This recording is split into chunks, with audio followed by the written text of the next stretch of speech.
So how was your lunch? Yeah. Everybody enjoy your lunch, right? So now it's time to continue our design of the osmotic pressure. We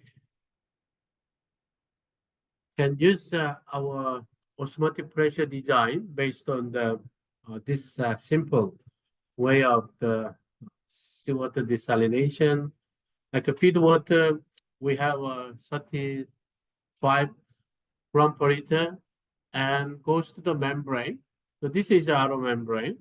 So we have a 0.5 50% recovery.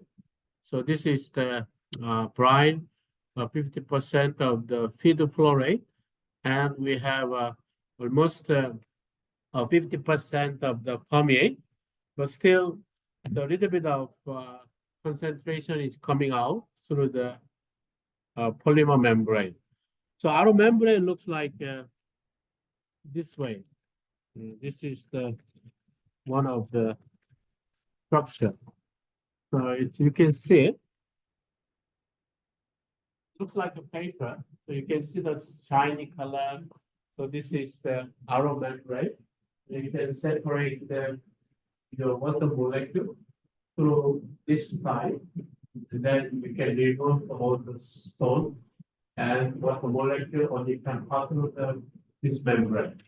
So it's like similar to your textile.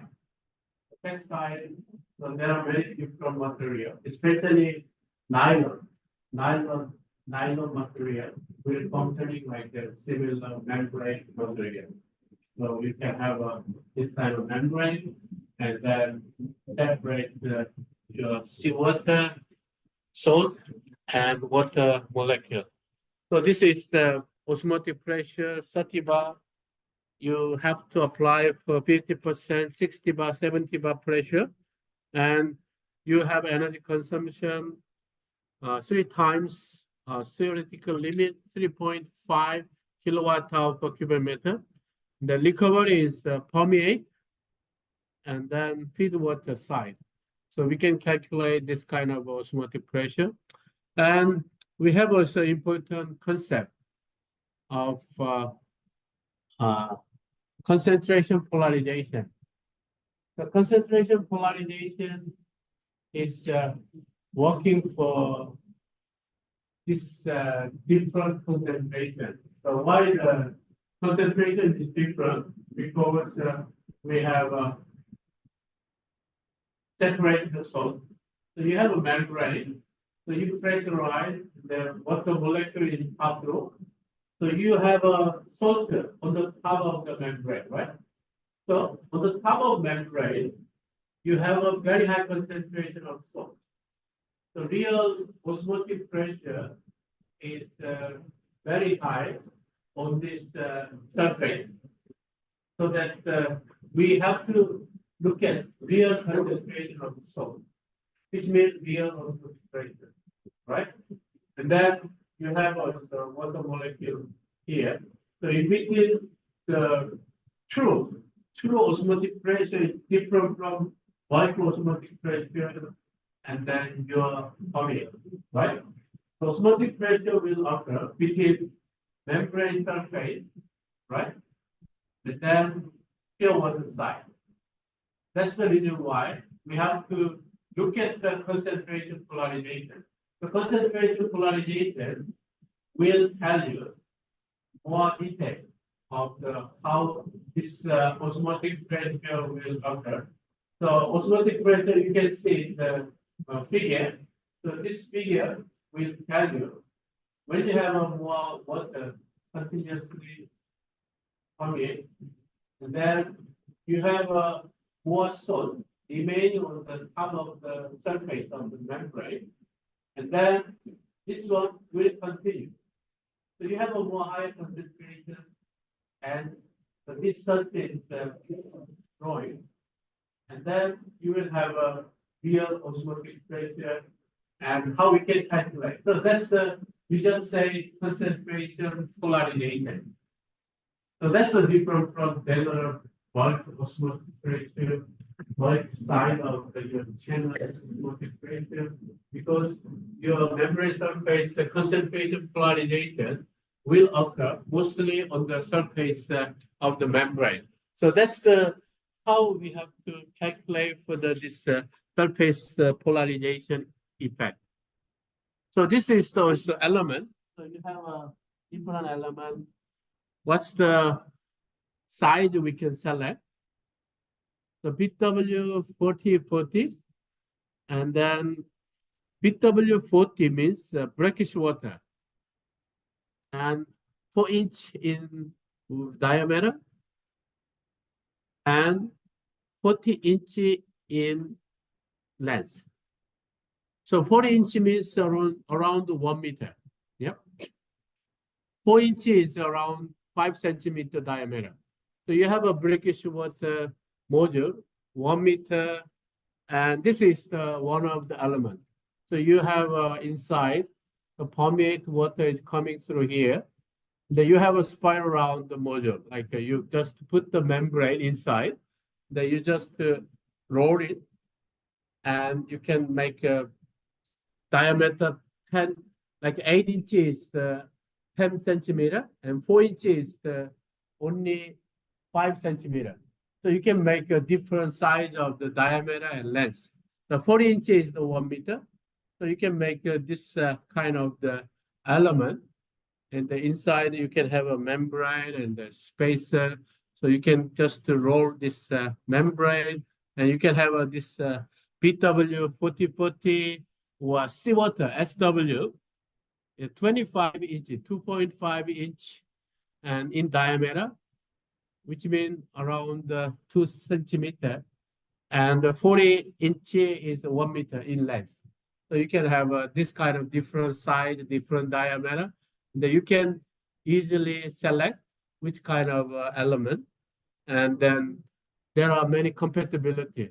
So we need to look at the compatibility, because compatibility will tell you. So you can purchase from this company or this company. So you have a same like 2.5 inch and 4 inch and 40 inch size of the element you can select. So for example, like a typically desalination plant, you have to buy this kind of element. But after you purchase this element from Yukon or the solution, South Africa, and then this company bankrupt, then you have to buy some of the company. So they have like the same size of the standard. Like you have a 0.8 or 2.5, lens is already the same. So they have to combine together. So it has to be you can select any of the company, and you can make sure that even though one company is left, they can buy easily from the other company. So that's how they standardize this element, and the compatibility is relatively very good, and then was a simple design, R&D benefit. So that's how you can do that, and lack of diversity. So most of element is very much a similar size, similar length, and then different diameter. So there is diversity is still very much limited. And let's show how this element they produce, and then how they test this kind of material. I can show you.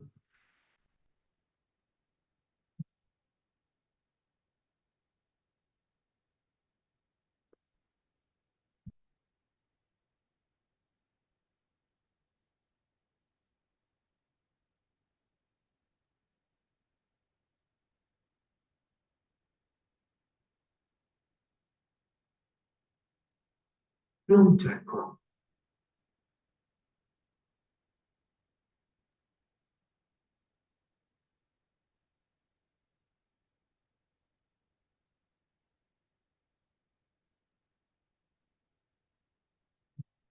Film Tech Corporation, a subsidiary of the Dow Chemical Company, is the world's leading manufacturer of reverse osmosis and nanofiltration membranes.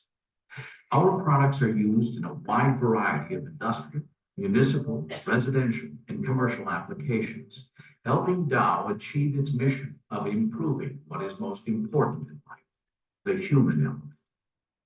Our cutting-edge manufacturing technology improves the performance and quality of our membranes and provides the scale and infrastructure to serve the rapidly growing demand for RO and NF membranes. Providing high-quality membrane products starts with quality raw materials from ISO-certified suppliers. FT30 thin-film composite membrane, invented by FilmTech nearly 3 decades ago, is the genesis of today's industry standard. With each new generation of manufacturing equipment, the quality of FilmTech membranes is continuously improved through advanced process automation and control, from handling polyester-based material through casting the microporous polysulfone support to the complex polymerization reaction that creates the polyamide membrane layer. Design innovations allow us to use advanced membrane recipes that improve membrane performance and consistency. Dozens of critical variables are controlled and inline quality checks are performed to produce consistent, defect-free membrane without patching, and giving FilmTech membrane the widest pH cleaning range in the industry. A spiral wound membrane element can be fabricated manually or automatically. Dow uses custom-designed precision rolling equipment to automatically fabricate FilmTech elements because it allows for better, more consistent element performance. Sophisticated robotics for leaf construction and assembly ensure that every element is precisely built without membrane damage that often occurs during manual handling. Automation enables construction of more shorter leaves compared to manual rolling, resulting in a more efficient product that is less prone to fouling. Precise computer-controlled blue lines ensure the highest active area in the industry with guaranteed accuracy and minimize leaks, which can result in poor permeate quality. FilmTech elements are optimized to have the highest active area combined with the thickest feed spacer in the industry, offering several operating benefits, including improved cleanability, lower pressure drop, increased durability, and the ability to handle more challenging feed waters. A unique barcode allows continuous tracking of each element. Online quality checks for scroll integrity and dimensions and an inline vacuum test are performed on every element to ensure mechanical integrity. Any elements failing preset measurements are discarded. End caps are welded to the product water tube in a process that improves element strength, and a quality test ensures weld integrity. Our automated fiberglass process ensures exact and uniform fiberglass application within controlled dimensional tolerances. To validate final element performance, FilmTech uses both a traditional 20-minute performance test and a groundbreaking pulse integrity test, which has the unique ability to detect and diagnose mechanical defects. Tests are computer controlled, and elements not meeting defined test ranges are discarded. Custom designed packaging equipment combined with precision injected preservative ensure protection for elements during storage and transportation and easy handling. Prior to shipment, product for each customer order is scanned for traceability and to validate all previous quality checks. Quality is built into every FilmTech element, from the management of raw materials to final shipment. Every element undergoes multiple inline quality measurements, and additional parameters are measured based on defined sampling plans. Our technology enables a robust, consistent, defect-free membrane with the industry's widest pH cleaning range. Automated precision fabrication enables elements with maximum guaranteed active area, the industry's widest feed spacer, shorter membrane beams, consistent high-integrity construction, and eyelet interlocking end caps. Collectively, these features enable consistent, reliable performance of RO systems with reduced system capital and operating costs. With the infrastructure to meet the rapidly growing demands of the market and the technology framework for integrating future innovations, Dow continues to lead the industry in reverse osmosis performance and value enhancement. Our goal is to offer the best membranes to enable the highest quality water at the lowest total cost. Innovation, automation, quality, film tech. So that's the how we produce the element. So you can buy the different diameter. The length is very similar, 40-inch, 1 meter. So for example, like a Sydney desalination plant. So one of the question is how many this element? We just say 40-inch, 1 meter and then 10 centimeter diameter. So how many element you need to purchase? So one element is around $200 worth. So you can also see how many elements to produce this level of your overall cost of the membrane. And then you need to replace every year around 10% replacement of the membrane element. So how much maintenance cost you can calculate. So that's you can also think about what's the best way to design for your element and what kind of the membrane you can select. So you can easily think about it. So this is the pressure vessel. You can see the pressure vessel. This is your element. So you need to tolerate around the 70 bar pressure. That's why you need maybe fiberglass or stainless glass, and then 8 spiral round the element in a vessel. So you can put 1, 2, 3, 4, 5, 6, 7, maximum 8 to 10. And then minimum, yeah, you can put maybe 3 or 4 or 5, depending on how many water production you need to design. And that's you can think about it. So you can design this kind of a process, and then what's the pressure vessel you need. So, okay, this is the one pressure vessel. So you have one element, 2, 3, 4, 5, 6, 7. 7 elements in one pressure vessel. So you can see the red color, which means your concentration of brine is keep increasing. So you have initially seawater is going inside, first element, second. So you have a very high concentration of the brine. So each element, depending on where you stay, your recovery is different. So every element will have a different way of the recovery. So you say the 50% of the recovery you want to achieve, yeah?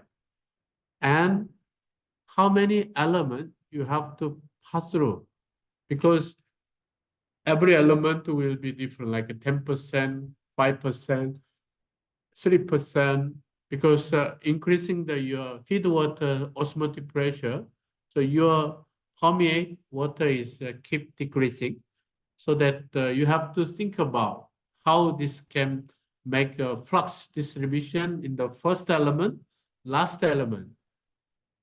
And then pressure distribution.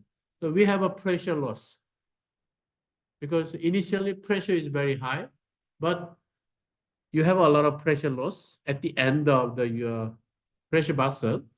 So you will have less pressure, which means less water permeability you will have. So think about, this is the salinity 1 to 8 element. So initially 1 is a very high rejection. Almost your salinity of TDS is 150 milligram per liter. So if you see the 8, last element, your permeate of TDS is around 450 milligram per liter, very close to the Australian drinking water standard. So you need to combine all the water so that you will have almost 200, 300 milligram per liter of the permeate water quality. So that's the how you also have to calculate. And this is the permeate flux. So initially you have a high flux and less concentration of your seawater, and then you desalinate more higher feedwater TDS concentration. So you can see the permeate flux fraction. First element shows the highest water flux, 25%. And then last one, you can see the less than 5% of your water flux can be collected. So depending on your change of the initial feed water concentration, pressure loss, and then you have a different salinity of the permeability, and then different your pressure for the permeate flux fraction will be changed. So you have to calculate this one by one. So how long it will take to combine? This is only one pressure vessel. So you need to design second pressure vessel, third pressure vessel. So you have to calculate one by one what's the change of this concentration, what's the permeability, and how much you can produce your water. So that's you have to think about it. So can you do it by your hand, all the detail, to calculate 250 megaliter per day of your Sydney desalination plant design? So it's very difficult and then time consuming and very laborious work. So that we just to understand concept, and then we will utilize the software to put the information, and then they will give us a detailed output. So we will just look at the output, and then we see the designing, owning, and design mistake, because software will detect what's the problem of our design, why we are putting this one, and then they asking to change the value. So that's how we have to think about it. So this is the spiral round discussion. So 8 perfectly identical elements, but operating condition from what we know before. First element, if permeate flux is too high, so what's the consequences? Last element, if the cross flow velocity is too low, what's the consequences? So when you design, you have a water flow rate, let's say 1 cubic meter per hour. And then you have a membrane, your element will desalinate the water. So which means you have 1 cubic meter per hour, but when you have a first element, second element, third element, so your water is mostly desalinated, and then you don't have enough feed water. So in this case, whether our cross flow velocity is too low, then what will happen for your designing? So when you design your correct feed water volume, and then your pressure vessel water desalinated permeate volume, then you have to continuously matching well. Otherwise, you will have, okay, your feed water is too low, your feed water is too high, then you cannot achieve your recovery. Yep. So you will get a lot of error message from your software, because input and output, you will have a different way of also apply pressure. You will have a more water permeability, less water permeability. So you have the controlling parameters, how you can manage this sort of the designing factors. So if you give a long value, so you will have a error message, and then you go back and then change again. So before that, you need to have a very brief calculation. So very brief your handwriting, like, okay, I want to design 1 cubic meter, very simple one. And then how much water flow you have to put, how much cross flow you have to put, how much pressure you have to put, how much membrane you can get the element, then how much water quality final product you will get. So you have to have a very, very rough hand calculation using the simple value. And then based on that, you have to increase the number. Okay, I want to increase the overall size of the volume, overall size. So you will have a better feeling of the designing of the your membrane design. So this is the pressure profile of the practical, because we want to achieve the 50% of this recovery, water recovery. Then 50% of recovery means you cannot use only one pressure vessel or staging. So we need to look at the second staging. This is the second staging, and this is the third staging. So based on your design of the stage 1, 2, 3, you will get the high recovery. So our target is around 50% of the seawater desalination recovery. So you can give a 1, 2 stage of your pressure vessel arrangement, and then you will get the 50% of your overall recovery of the seawater desalination. So this is the also we have to apply in this system. So if you see what's the distribution of the first stage in pressure vessel, and then you collect your feed water, and you can go next stage, and you have a more water flux.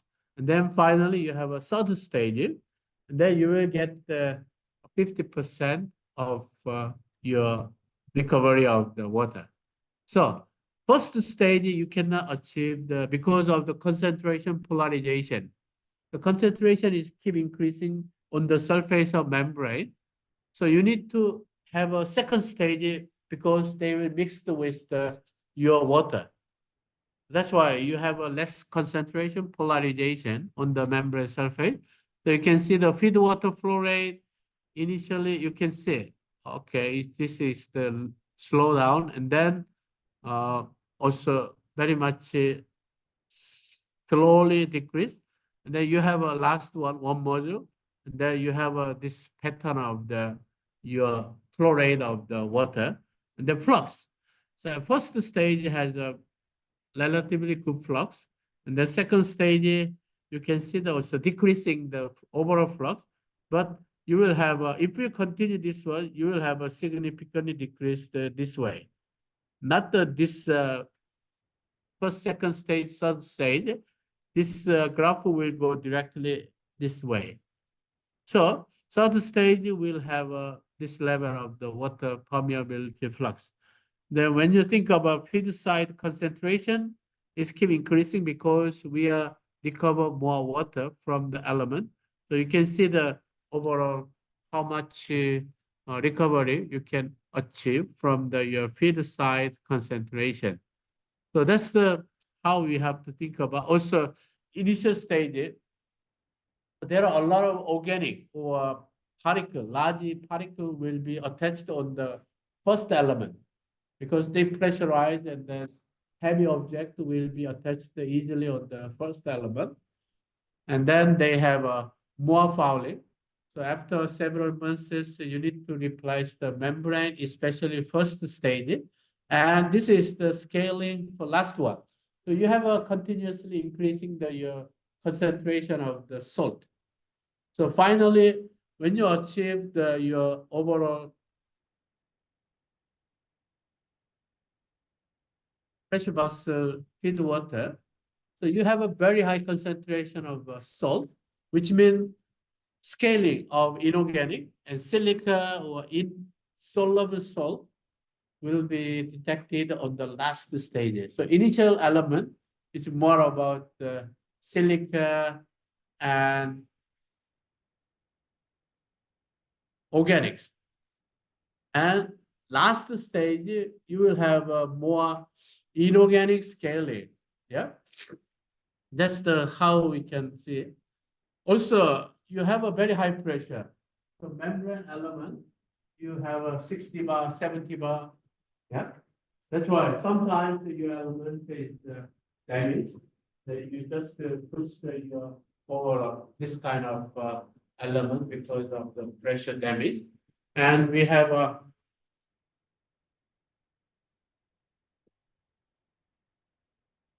also different way of the introduction for production volume, permeability, quality, system, flexibility, variation, downtime for maintenance, variation in water quality, member utilization. We have to think about it.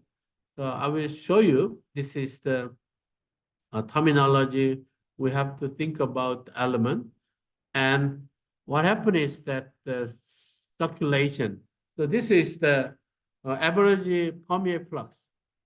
The average permeable flux, we just utilize LMH, yeah, liter per square meter hour.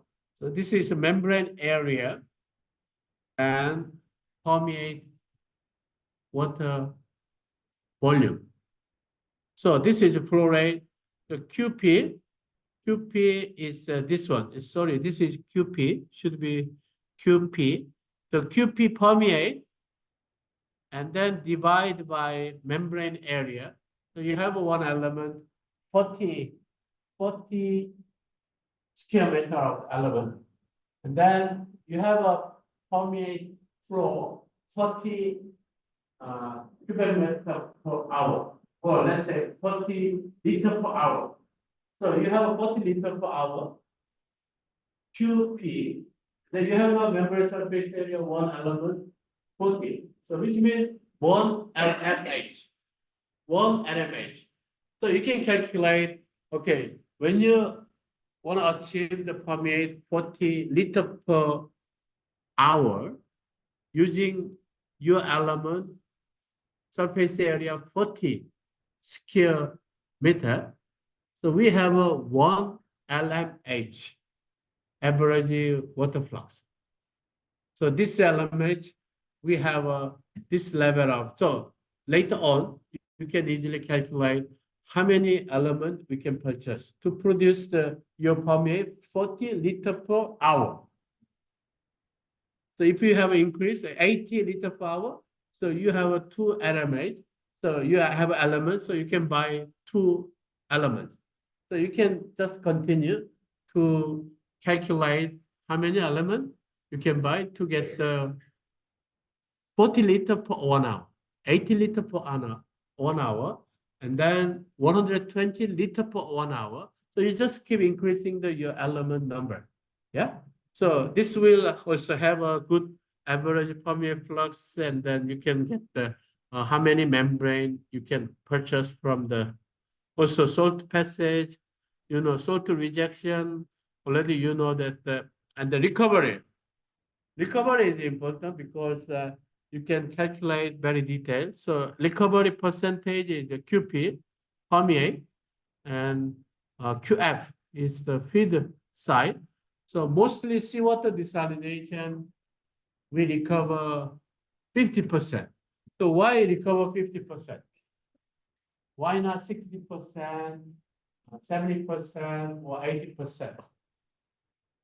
So let's think about wastewater reuse. What's the recovery rate of the wastewater reuse in reverse osmosis desalination? 80%.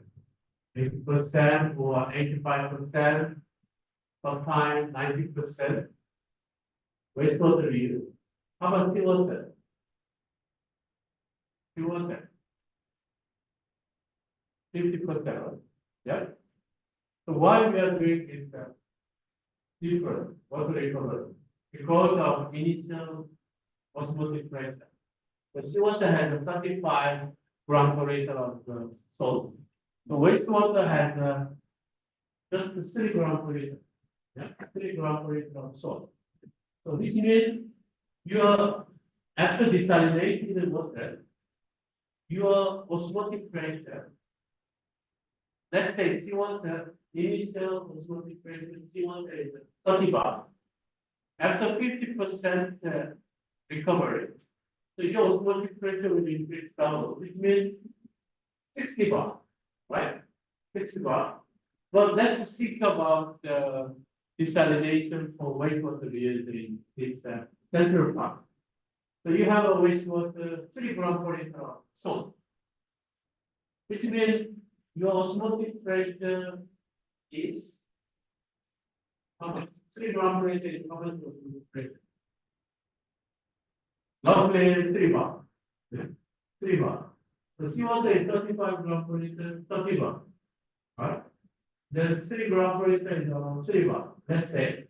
And then you recover, let's say, 50% recovery of the wastewater. So 3 bar double size, 6 bar, right? 6 bar pressure. So your TDS wastewater is 60 bar, 6 bar, right? And then you can increase more because the 6 bar is not really high osmotic pressure, so you can increase. So you can have another increase, which means 50% recovery. Now let's go another 50%, which means 75%. 75% increase of the wastewater recovery is your feed water from 3 bar, 6 bar, 50%, and then you have a 12 bar, right? Yeah. 12 bar pressure of your feed side. And then we can also further increase 2 times. So 75% also you can have an additional 25% and 50%, which means almost 85% of your, so you will have a 24 bars of overall feed water, wastewater recovery, 85%. But the wastewater has more organic content, more water compared to the seawater, right? So there are a lot of fouling. If you increase your 85% of the wastewater reverse osmosis, you have a very, very high fouling potential, organic potential, fouling, or some of the fouling potential you have. So in this case, you cannot increase the more water recovery because of the fouling issue. So that wastewater reuse 85% water recovery. For seawater, so we have a 35 gram per liter of concentration. So let's say 50% water recovery. So you have a feed water, 60 bar osmotic pressure, 70 gram per liter of the dry concentration. So let's increase more, one more time, 75%.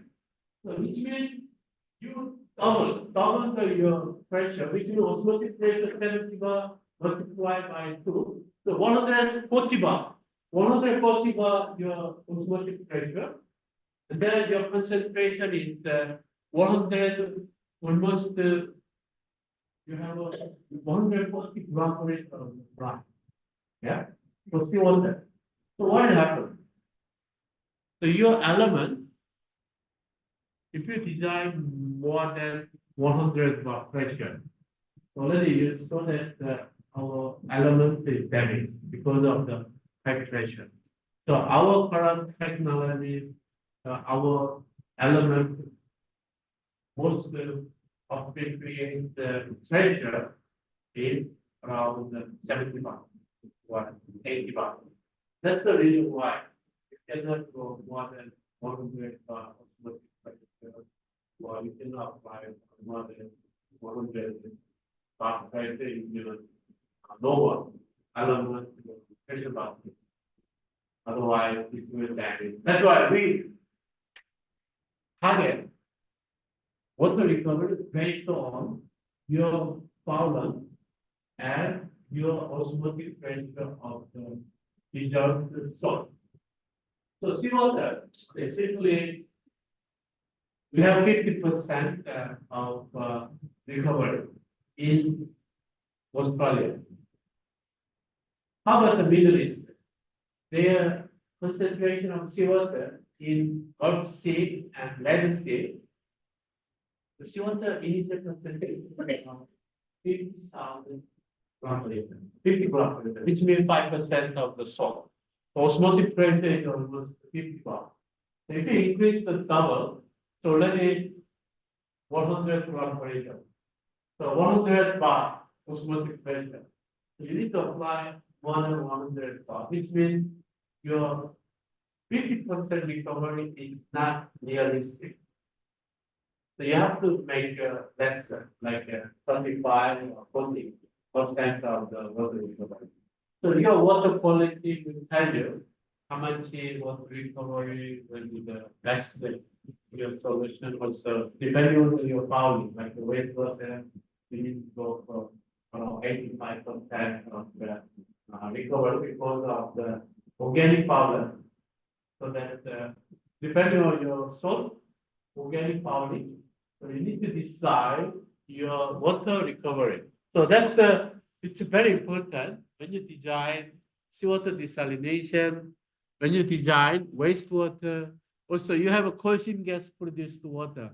How much concentration of the coal seam gas produced water salt, and then you have a shale gas produced water, or you have like a different type of the wastewater saline, and depending on the TDS concentration foulant, so we can decide your own water recovery rate.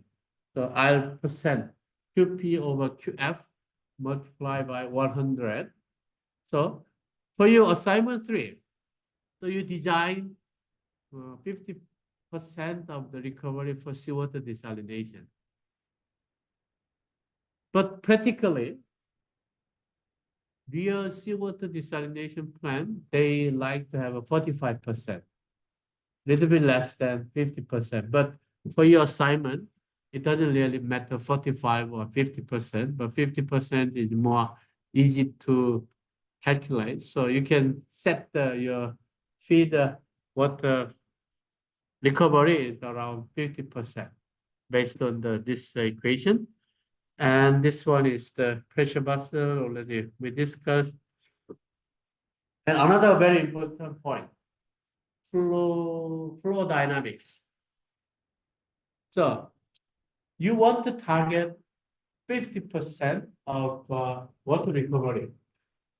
For each element, will not go 50%. So each element will have a fraction like 10%, 20%, 30%, 40%. So they have their own way of distributed, very well distributed fraction of your water flux. So which means you can see that one element. Yeah. Okay, we want to achieve like a 10.50%, and then how many elements you have to tackle. So first element, actually you have a 8 inch and then 8 inch 10 centimeter diameter and 40 inch 1 meter length. So this is the one element. So you have a feed water 8 cubic meters per hour going to the first element, and then recovery. We have first only 5.5%. Even though your final goal is 50% of the water recovery, you cannot achieve one element 50% because this is not effective. So we go for 12.5% for first element, and then you have a 7 and 1 coming. So let's go for second element connection. So second element connection. So you have decreased overall feed water. Feed water was initially 8, right? But you have reduced 1 kilometer per hour per minute, right? So your feed water second element start from 7, right?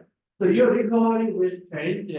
So you can see the 0.125. So we have a fixed each element, 12.5% of the recovery. Then starting from this 0.125 first recovery, and then you have recovered already from the first element. So 1 minus 5.5% is already recovered and disappeared. So you can do this way. Then you will get second element 10.9%.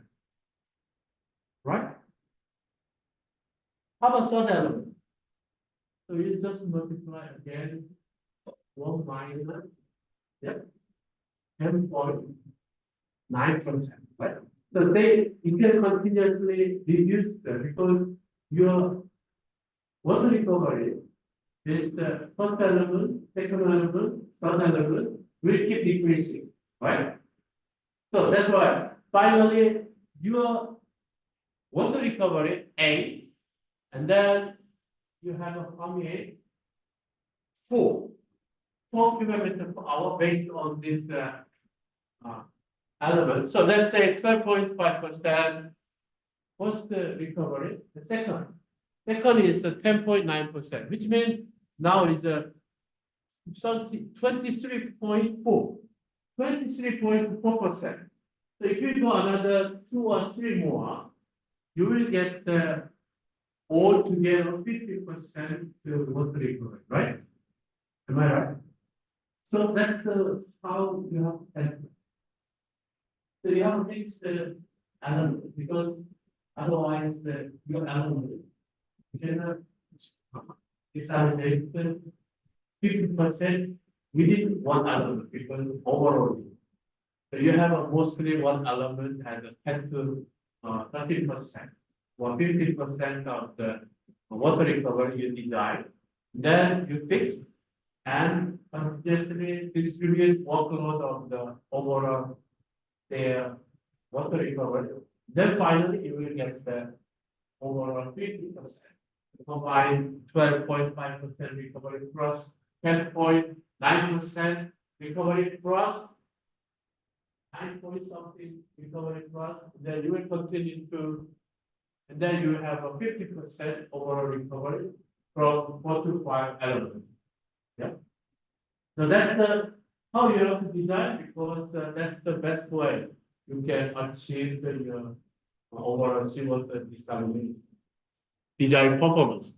So you have to calculate by hands. Like, okay, I need 250 megaliter per day. Then I need to design this water, and then how many elements we need to go, and how many recovery we can achieve, and how we can get this kind of design of the seawater desalination. So that's how fluid dynamics will help us to design overall element. And we have also a little bit of a different terminology, single pass. So your assignment has a question. So your boron concentration is less than 0.3 milligram per liter. So you can see what's the initial data of your video. The boron concentration will be more than 0.3 milligram per liter. In this case, you need to go second pass. The single pass means that your permeate is only passed one time, your RO membrane. And then this permeate you collect again, and then pass through another RO, and BWR, brackish water RO. The second time, so you will remove the more boron concentration, which means you have a single stage and single pass, also first pass and second pass. So when you increase the overall rejection of your water, you can go single pass, second pass, third pass. So third pass to your RO membrane 1 time, 2 times, 3 times, right? To achieve your final quality of the water. And then stage means that you have a first stage, second stage, third stage. When you achieve the more high level of your water recovery, you can go many stages. So you will have a more water recovery. Yeah. So in this case, you can have a very good high recovery rate of the water using the stage. So this is a two stage. So you have a feed water, the RO pressure vessel. So your feed water increase, they go next level of the pressure vessel, and then you will get your high water recovery using the second stage. So first stage and second stage, we will have a very good water recovery. So if you want to increase the overall your water recovery, you can go second stage as well as third stage here. So you can put the third stage, and you can get the very good water recovery. So this is the example. Like when you have a initially feed water pass through the three pressure vessel, then this is the first stage, and goes to the second stage, two pressure vessel, and then you can go third stage, one pressure vessel. So you put the three stages, and you have a very high recovery rate, which means you have a 85% recovery with 20 LMH water flux from your wastewater, which has 1.1 gram per liter of concentration, 140 cubic meter per hour. So this goes to the first stage. So you have this permeate concentration and flow rate. The second stage, 60 milligram per liter of your permeate. And the third stage, you have a 240 milligram per liter of your concentration. So finally, your concentrate from 1100 milligram per liter.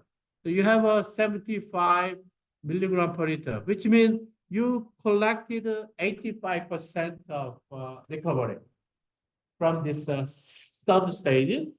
And you have this one is 742 array, you have achieved this one. And this is the past. Already I mentioned about your assignment, oral concentration, how to further decrease your overall oral concentration. So you can go second part.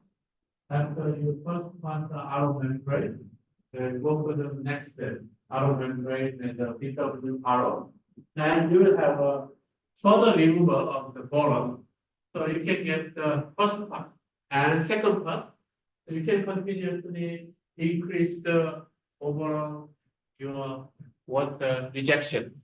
So that's you can have a strategy to increase the overall permeate flux. And this is the energy. The seawater desalination is very expensive because of the energy consumption, right? Let's look at the energy side. Why is it very expensive? So you can see intake. So you need to pump in from the seawater. It's around 0.2 kilowatt hour per cubic meter. So you need around 5% of the overall energy you need. And then goes to pretreatment, ultrafiltration membrane or pure media filtration. So you need around 0.4 kilowatt hour per cubic meter, just 10% of the overall your energy consumption. The reverse osmosis. So let's look at the reverse osmosis because you need a very high pressure. Yeah. You need a very high recovery rate so that your energy high pressure pump around 2.8 kilowatt hour. So 72% of your energy consumption, right? And then you have a product water 8% and other facilities 0.2 kilowatt hour per cubic meter. So overall, as I mentioned, you need around 4 kWh per cubic meter of your energy consumption for seawater desalination. And then let's see what's the calculation. How you calculate this energy. So you can see the overall energy. You have an example of 70 bar applied feed pressure and then 3 cubic meter per second of your flow rate and the feed water pressure, high salinity, also pump efficiency. So you have a 0.80% of the pump efficiency. The consumed feed pump energy is calculated. So this is just theoretically. So if you know feed pump pressure, so you can have easily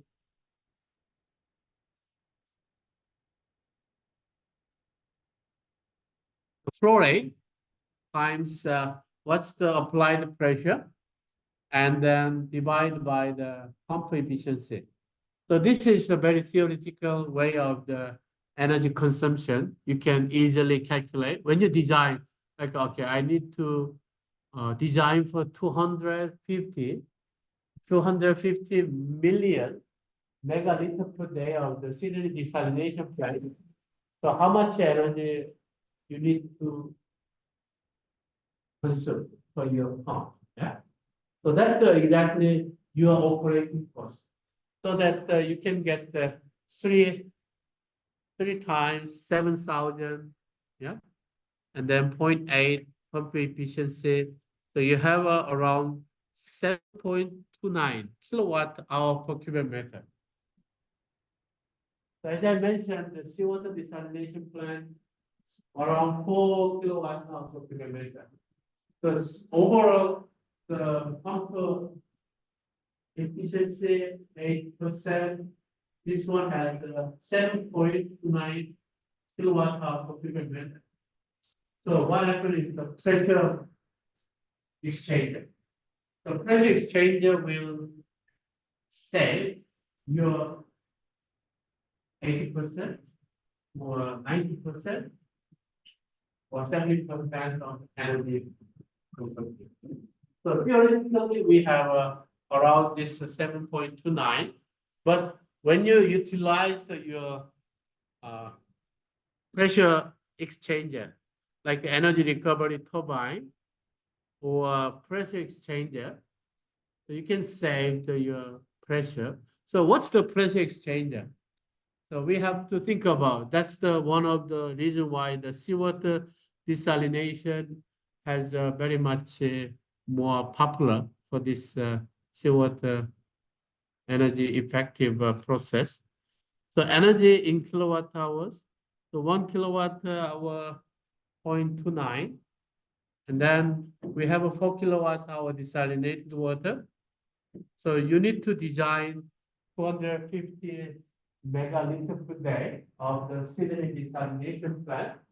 So every day we spend around $290,000 for energy consumption for kilowatt. Yeah. So how we save more of this energy? So this is the already we mentioned about the pressure vessel. So let's see how this pressure vessel works.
So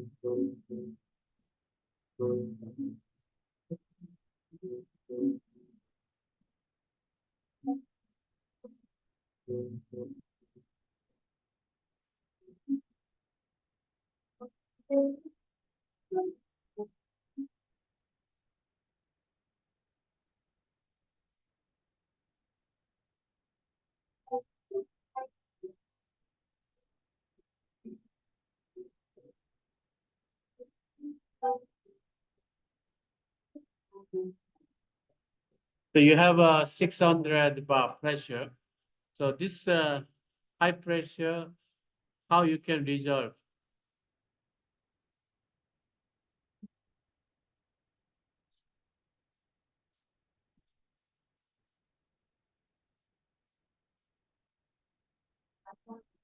Loss is the pressure energy in the process and then concentrate into moving membranes. ERI's index pressure exchanger recovers nearly all of the energy in the membrane into the stream and feeds it back in the SWRO process.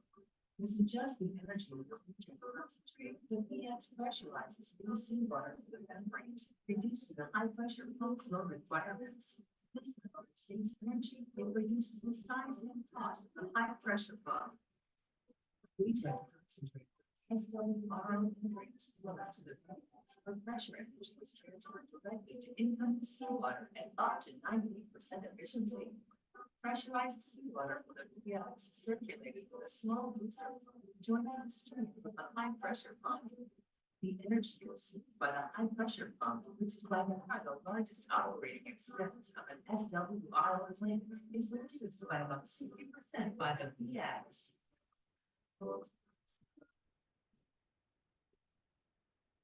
So this is how the pressure is exchanged. The house contains a ceramic rotor, the only moving part. So this is a ceramic rotor.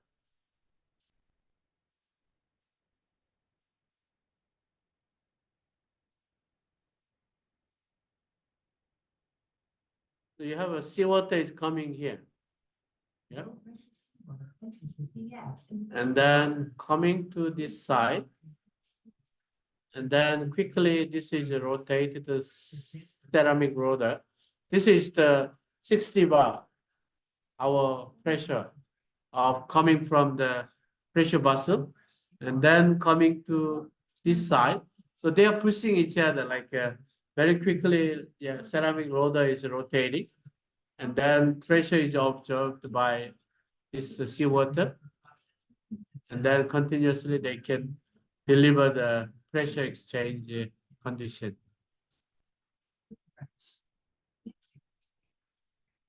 So which means this pressure is almost normal, like atmospheric pressure side seawater. Then after this rotate here, so this 60 bar move to exactly this one.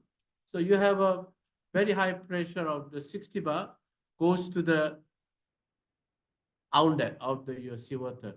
So atmospheric pressure coming to the ceramic rotor, and then you have a pressure vessel 60 bar pressure push to your seawater, and then when you push 60 bar, just push to the your outlet side, so you get the 60 bar again, and then goes to the input of the your pressure vessel.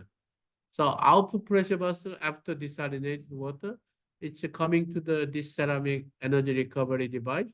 They continuously, like you observe your pressure for the inlet, and then coming through outlet and the inlet again and the outlet. So you can just continuously repeating your pressure, high pressure exchanger. So same as like a heat exchanger, you have a very high temperature, and then goes to the your cooling tower or heat exchanger, and then you observe the heat, and they utilize your influent heating source, the feed water source, and then goes to the your the desalinated water. After you cooling down or you have a heat remaining heat comes to the your feed side, and then heat transfer again, and then goes to the your distillation process. So that's the heat exchanger. This guy has really very big breakthrough of the reverse osmosis.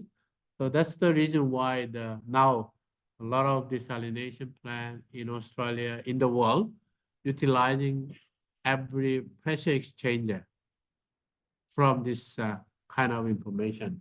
But the problem is this pressure exchanger can be used as a very high pressure. For example, like you have a wastewater reuse, there is no such heat pressure exchanger because pressure is very low, like a 6 bar or 10 bar. 6 bar, 10 bar is not good enough to push through the enough exchange of the pressure.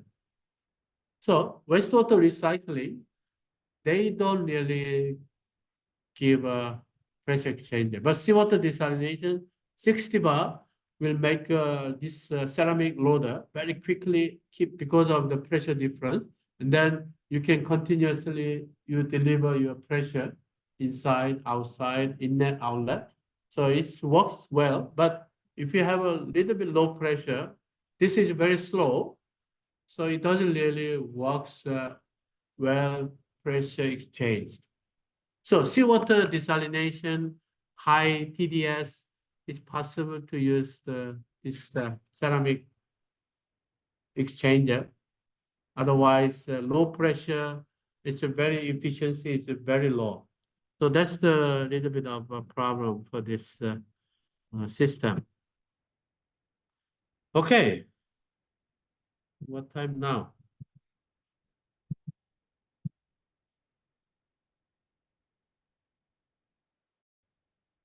Now is around 10 to 3. So we have already 1:33 o'clock, 1.5 hours. So we can have one more break, yeah. And then 3:30, 3:20, so almost to finish one more, class today. So we can have this one and then finish, and then we can have a break, and we will finish after break by 5 p.m., right? So this is summary of the Korea Arts Desalination Plan. So you can see first, Adelaide, Southern Sydney, Gold Coast, Melbourne. So they have a very similar concentration of the seawater, 36, 37, little bit high in this area. And then the product quality, like 200 and then less than 300 milligram per liter, because they will mix with the fresh water. So that it's a little bit higher, because TDS higher means you have less energy for seawater desalination. But if you have a very, very low TDS concentration, you need to put a lot of energy. The temperature, the Victoria side, they are a little bit lower, 15 degrees, than Sydney or Perth is 20. The capacity, you can see at this moment, the Victoria is the biggest, but now is the Sydney desalination plant is expanding to 500 megaliter per day. So we will have the largest desalinated water, especially Victoria, Melbourne desalination plant. They will not get enough full operation of this desalination plant. That's they are maintaining standby mode. Yeah. So that's how it works. Also, our configuration. So they have 2 pass. Perth, Adelaide is the split pass, which means you want to achieve your final water quality. So some of your split permeate will be combined with the permeate directly, or some of them goes to the bit of the second part. So you just divide, not every permeate goes to the second part. So you can have a split of pass SP. Just say SP. So you don't have to go for everything BWRO after second pass, and then you can have a little bit of partial split as well. So SPS say that just depending on your water quality, you can mix together or you can just use the BWRO. And BWRO two-stage, they are using the recovery rate. So post recovery rate is your RO membrane is 45%, 48%. Yep. And the BWRO, after first pass, second pass BWRO, you have 90% or 85%. And ELD is energy recovery device. So they have a pressure exchanger in the 3 desalination plant. In the 3 desalination plant, they have a dual works exchanger energy recovery device. So they have also a little bit of different, also energy consumption, SEC, the total 3.6 and 3.4, 3.9, 4.2.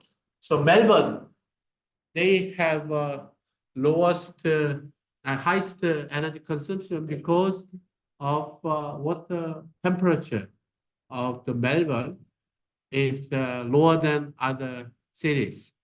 That's why reason they have a more energy consumption for their desalination plant. So that's the how it works for our Sydney and other 5 desalination plant that we are operating relatively good quality of desalination. So that's the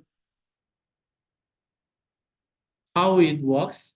After we can have a break around how many minutes? 20 minutes, okay? Yep. So we can come back around 3:20. Yeah, 3:20. So we will go for another 1.5 hours lectures for the brine mining, then discuss about the final our lectures. So any questions so far? So you already understand what's the design, how you can think about steps, and how you can also go for the recovery and all the necessary flow diagram. So you can start your assignment 3 now, because what we have covered so far, already you can finish your 50% of the assignment 3. So today and tomorrow we can finalize rest of them. So you can easily achieve the assignment 3 design for your good marks. Okay, so we will come back 3:20, then have a last lectures today. Thank you.